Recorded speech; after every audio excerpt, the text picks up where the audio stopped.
ഇവിടെ സംഘപരിവാർ കുറച്ചു കാലമായി എടുക്കുന്ന നയസമീപനങ്ങളുടെ തുടർച്ചയായി വേണം ഇതിനെ കാണാൻ. ഇപ്പോൾ ED എന്ന് പറയുന്ന ഒരു ഏജൻസി വിചാരിച്ചാൽ ആരെ വേണമെങ്കിലും അറസ്റ്റ് ചെയ്യാമല്ലോ. EDയുടെ നിലപാടെന്താ? പണ്ട് കുറച്ച് മാസങ്ങൾക്ക് മുമ്പ് മഹാരാഷ്ട്രയിൽ BJPയുടെ സഖ്യകക്ഷിയായ പ്രഫുൽ പട്ടേലിനെതിരെ ED രംഗത്ത് വരുന്നു. പ്രഫുൽ പട്ടേൽ എന്ന NCPയുടെ ഭാഗമാണ്, ഇന്ത്യ അലയൻസിൻ്റെ നേതാവാണ്.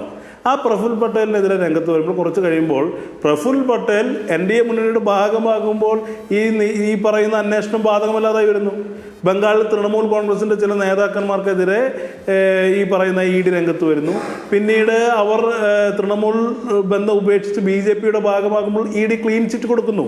ഇവിടെ രാജ്യത്താകമാനം ED അടക്കമുള്ള ഏജൻസികളെ ഉപയോഗിച്ചുകൊണ്ട് രാഷ്ട്രീയ പ്രതിയോഗികൾക്ക് നേരെ ഒരു വശത്ത് പ്രലോഭനത്തിൻ്റെയും മറുവശത്ത് പ്രകോപനത്തിൻ്റെയുമായ രീതിയിൽ മുന്നോട്ട് പോകുമ്പോൾ ഈ നിയമം നിലവിൽ വന്നു കഴിഞ്ഞാൽ അതിൻ്റെ ദുരുപയോഗമാണ് നടക്കുക എന്നുള്ള കാര്യത്തിൽ ആർക്കാ സംശയമുള്ളത്? ഇവിടെ കോൺഗ്രസിനെതിരെ മാത്രമല്ല, പ്രതിപക്ഷ രാഷ്ട്രീയ കക്ഷികൾക്കെതിരെ മാത്രമല്ല, സഖ്യകക്ഷികൾക്കെതിരെ മാത്രമല്ല, നാളെ BJPയിൽ തന്നെ ഉയർന്നേക്കാവുന്ന ഭിന്ന സ്വരങ്ങളെ കൂടി ലക്ഷ്യമിടുന്നതാണ് ഈ ബില്ല് എന്നാണ് ഞങ്ങൾക്ക് പറയാനുള്ളത്. ഇവിടെ വളരെ കൃത്യമാണ് കാര്യങ്ങൾ. ഇവിടെ ഇത്തരം നിയമങ്ങൾ കൊണ്ടുവരുന്നു. ആ നിയമങ്ങൾ പ്രയോഗിക്കാൻ പോകുന്നത് ഈ മോദിയും അമിത്ഷായും ഉൾപ്പെടെയുള്ള ആളുകളാണ്. അവരുടെ രാഷ്ട്രീയ ചരിത്രം എന്താ?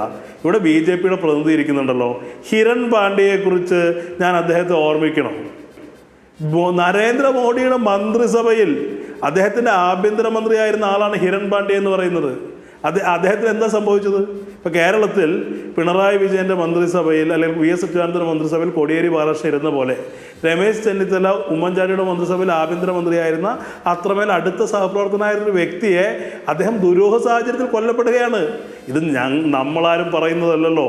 ഹിരൺ പാണ്ഡ്യയുടെ വിധവ തന്നെ ഇത്തരം ദുരൂഹ മരണത്തിൻ്റെ ഉത്തരവാദിത്തം ഈ പറയുന്ന ആളുകൾക്ക് നേരെ, നരേന്ദ്രമോദിക്കും അമിത്ഷായ്ക്കും നേരെ പരസ്യമായി ഉന്നയിച്ച പശ്ചാത്തലം നമ്മുടെ മുന്നിലുണ്ട്.